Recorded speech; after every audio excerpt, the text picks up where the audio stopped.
Xbox fans are once again asking, when will it end? It seems like every other week now there's an Xbox title rumored to be making the jump to PlayStation.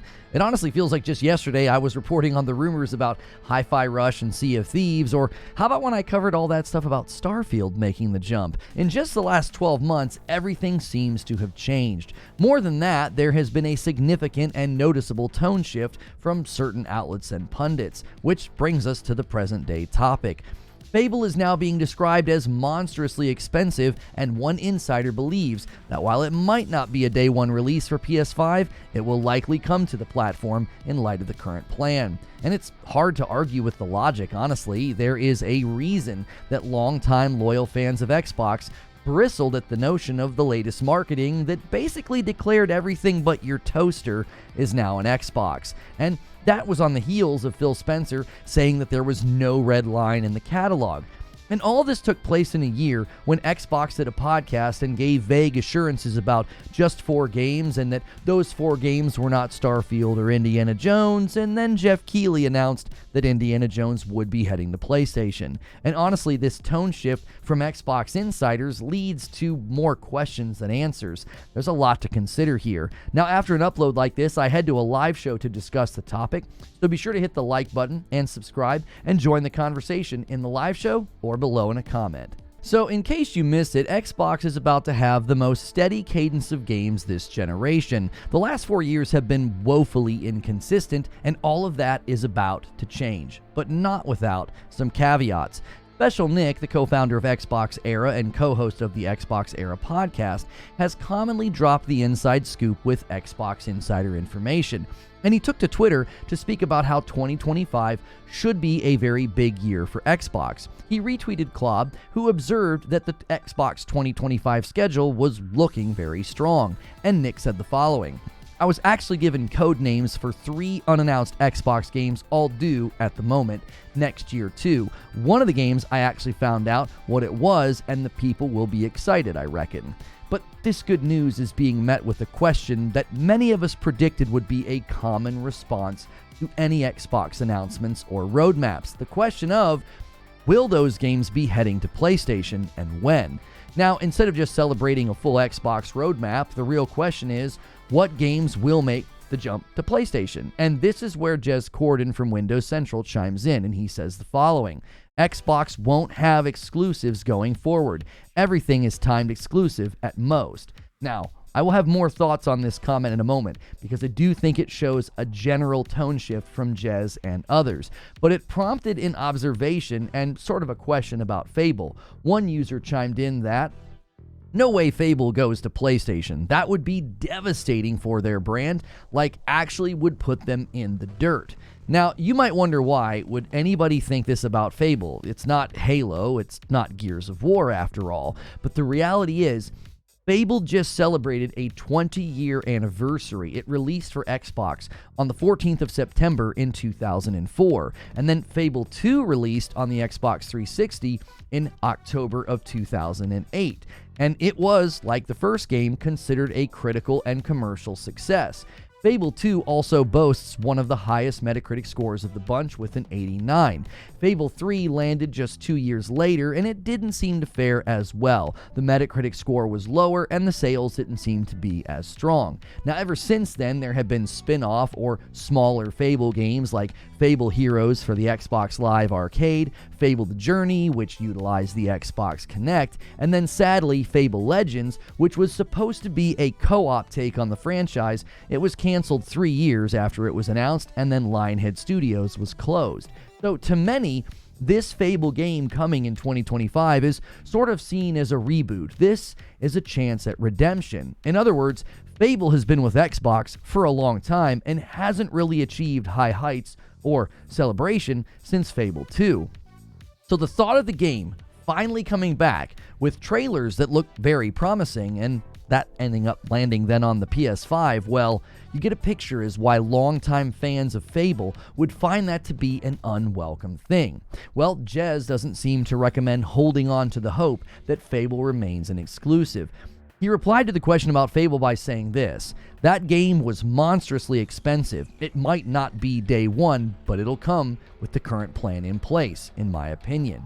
And this isn't the first time Jez has spoken about Fable. There is some credence to his claim. He spoke recently about seeing footage of the game and said it was fantastic looking, with some similarities to combat from The Witcher. He talked about how the footage had a level of polish that he didn't expect with respect to animation quality and acting quality because he assumed it was just alpha footage. So his opinion and prediction here is informed. The game looks good. It's hitting high quality in alpha builds and alpha footage, and that means it likely has a big budget. And if you consider the development timeline of the game, it being described as monstrously expensive doesn't sound far-fetched. In 2018, the game was announced as being developed by Playground Games, and they were hiring 177 positions for it. Then, they officially announced the game in the 2020 Xbox Game Showcase, and then a year later, in 2021, Eidos Montreal joined the project as a co-developer. And by March of 2023, reports came that it was in the early stages of full production.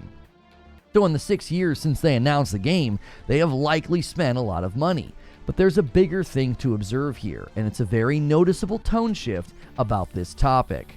Sometimes change at a company is subtle, sometimes it's tectonic, and I would say that this year has been a bit of a mixture of both, in large part due to messaging and marketing being somewhat unclear from Xbox. And one big aspect of what that was is how the more loyal to the Xbox platform spoke about the future and the brand. There was always assurances made and hope that nothing major was changing, but now it feels more like a shrugged shoulder form of acquiescence. We've already looked at a tweet from Jez and how he believes that Xbox will not have exclusives going forward, but someone asked a pretty big question. They said, well, why would you limit games like Hellblade 2, Avowed, and South of Midnight, but then let games like Indiana Jones, The Outer Worlds 2, and Doom be announced as multi-plat games? And Jez's response was surprising, and he rather candidly said, I heard they consider Hellblade exclusivity a mistake. Which, at some level, is actually not surprising. The first Hellblade launched as a PlayStation-timed exclusive, so leaving those potential fans out of the equation at launch is likely being viewed internally as a mistake. But this is a pretty huge insight into why things are changing so fast. One of the major tentpole titles that Xbox consistently use in its marketing is being considered a mistake with respect to exclusivity. They showed off Hellblade 2 quite a bit, which really makes you wonder, given how well Fallout 4 sold on the PlayStation, what does Xbox and Microsoft think about Starfield exclusivity and what that did to sales? But this all goes hand in hand with another big tone shift. The Outer Worlds 2 was originally announced as an Xbox exclusive, and observant viewers of the Game Awards 2024 noticed the latest trailer for The Outer Worlds 2, the end card shows PS5. Even the trailer currently on the Xbox channel shows this, while that same trailer is on the PlayStation channel and only shows PS5 with no other platforms listed, which makes sense. I don't expect Sony to, promote the game on other platforms because they're not the one publishing it. But this is just one more shift in the tone from Xbox, and to be quite honest, none of this is surprising. If you were following Xbox news closely in the late stages of 2023, then none of this is surprising. In early November, there was the Phil Spencer interview with Famitsu where he said that he considered PS5 and Nintendo Switch players part of the Xbox community. Then a few weeks later, the CFO at Xbox said that we would see a bit of a change of strategy as he spoke at a Wells Fargo summit, saying that Nintendo and PlayStation were no longer considered competitors and that we would see first-party games hitting those platforms. Then in early 2024, Satya Nadella says that Microsoft can now be a good publisher across all platforms, and he famously said, quote, "We think that now we have the ability to do what we always set out to do, which is build great games and deliver them to folks across all platforms, which is Xbox and consoles, the PCs, and now even including mobile gaming and cloud gaming." And every step of the way, many were reticent to believe that this was happening. We were told that all of these comments were only about the ABK catalog or games that were already multiplat. But as I said, if you are paying attention, the recent tone shift and developments are not surprising.